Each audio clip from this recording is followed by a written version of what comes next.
பொதுவா கீரைகள் அப்படின்னு சொன்னாலே பல நன்மைகளை தான் நம்முடைய உடலுக்கு கொடுக்குது. அந்த வகையில ஒரு சில கீரைகளை தனித்தனியா நம்ம சாப்பிடும் போது அதுவுமே நம்முடைய உடல்ல இருக்கக்கூடிய தனித்தனி பிரச்சனைகளுக்கு சிறந்த தீர்வாகவும் அமையுதான். அந்த வகையில அகத்திக்கீரையை நம்ம எடுத்துக்கொள்ளுமாக இருந்தா நம்முடைய பசியின்மை பிரச்சனைகள் இல்லாம போகுமா.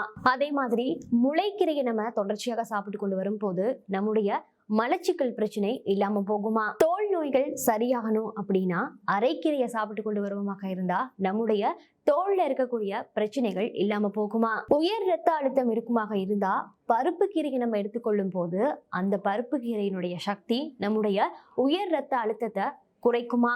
அதே மாதிரி சிறுநீரகத்தினுடைய ஆரோக்கியத்தை மேம்படுத்துறதுக்காக சிறுகீரைகளை எடுத்துக்கொள்வோமாக இருந்தா அதுவுமே நம்முடைய சிறுநீரகத்தை பாதுகாக்குமா.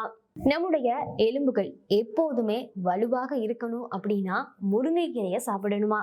அதே மாதிரி ஆஸ்துமா நோய்க்கு சிறந்த கீரையாக இருக்கிறது தூதுவளை அப்படிங்கிற கீரை வகையா. மஞ்சட்காமாலை நோய்க்கு சிறந்த கீரையாக இருக்கிறது கரிசலாங்கண்ணி அப்படிங்கிற கீரை வகையா. அதே மாதிரி இந்த பொன்னாங்கண்ணி வகை கீரைகள் நம்முடைய பார்வை கோளாறுகளை சரி செய்தான்.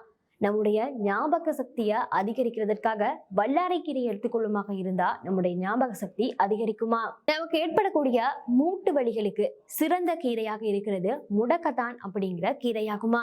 நீரிழிவு நோயாளிகளுக்கு சிறந்த கீரையாக அமைகிறது வெந்தய கீரையாக இருக்குது. இரத்த சோகை பிரச்சனையால பாதிக்கப்பட்டிருக்கவங்க இந்த பசலை கீரையை சாப்பிடுவாங்களாக இருந்தா அவங்களுடைய பிரச்சனையும் சரி செய்யப்படுமா.